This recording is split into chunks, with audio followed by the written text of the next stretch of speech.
अस्सलामु अलैकुम रहमतुल्लाह। क्या सफ़ेद कपड़ा अल्लाह सुब्हानहू व तआला की तस्बीह करता है और अगर उस पर मैल लग जाए तो वो तस्बीह करना बंद कर देता है? क्या इस तरह की कोई रवायत मौजूद है?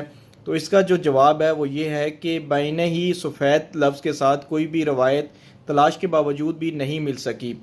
अलबत्ता मतलकन कपड़े के मुतल्लिक़ कमज़ोर तरीन रवायत मिल सकी है कि जो काबिल एहतजाज नहीं, मतलब उसको बयान किया जा सकता है। हाँ, नसूस से इतना सबूत ज़रूर मिलता है कि हर शय अल्लाह सुब्हानहू व तआला की हम्दो सना तस्बीह व तक़दीस करती है, लेकिन रंग या कैफियत की कैद नहीं है। इसलिए ख़ास तौर पे सफ़ेद कपड़े वाली रवायत को ले के आगे बयान करना ये ठीक नहीं है। इस किस्म की रवायत से ख़ुद को बचाना चाहिए। जिनके बारे में सबूत है सिर्फ वही रवायात नबी करीम सल्लल्लाहु अलैहि वसल्लम की तरफ मंसूब करके आगे बयान करनी चाहिए। बाकी तमाम चीज़ों से हमें अल्लाह सुब्हानहू व तआला बचाए।